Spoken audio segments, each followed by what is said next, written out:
Hi friends, welcome to my channel. బంగాళాఖాతంలో ఏర్పడిన ద్రోణి మరో 48 గంటల్లో పొంచి ఉన్న వర్షం ముప్పు. మరి ఇవి ఏ జిల్లాలు, ఏ రాష్ట్రాలు అని తెలుసుకోవాలి అంటే మీరు కనుక మన ఛానల్కి చిన్న లైక్ ఇచ్చినట్లయితే మాకెంతో సపోర్ట్ ఇచ్చినట్లుంటుంది. ఇలాంటి genuine and live weather updates అన్నీ కూడా మేము ముందుకు తీసుకురాగలం.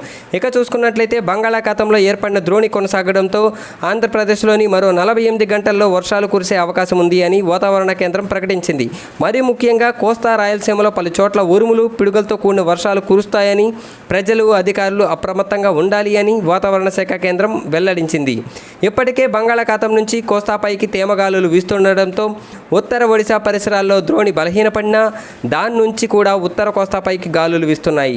ఈ రెండిటి ప్రభావంతో శనివారం మధ్యాహ్నం నుంచి కోస్తాలో అనేక చోట్ల మేఘాలు ఆవరించాయి. దీంతో వాతావరణం చల్లబడ్డమే కాకుండా అక్కడక్కడ వర్షాలు కూడా కురిశాయి. మీరు అది స్క్రీన్ షాట్లో కూడా నేను పెట్టాను, అది కూడా చూడండి. మరి ఈ తీవ్రమైన తేమగాలులకు వర్షాలు తేడవడంతో చిన్నారులు, వృద్ధులకు ఆరోగ్య సమస్యలు ఎక్కువగా తలెత్తుతాయని జాగ్రత్తగా ఉండాలి అని అధికారులు సూచిస్తున్నారు. అలాగే కర్ణాటకలోని ఈ రోజు వర్షపాతం వల్ల చాలా జిల్లాలు కూడా జలమయమయ్యాయి. ఈ వర్షాలు కర్ణాటకలో ఇంకొక 2 రోజులు కూడా కొనసాగచ్చు అని అధికారులు తెలిపారు. మరి ఇలాంటి live and genuine weather updates తో పాటు మీరు కనుక ఏదైనా సొంతంగా బిజినెస్ చేయాలనుకున్నా కేవలం 499 రూపాయలతోనే బిజినెస్ స్టార్ట్ చేయాలి అనుకుంటే నేను డిస్క్రిప్షన్లో ఒక ఛానల్ ఇచ్చాను ఫ్రెండ్స్, దాన్ని కూడా విజిట్ చేయండి. నచ్చితే కనుక సబ్స్క్రైబ్ చేసుకోండి.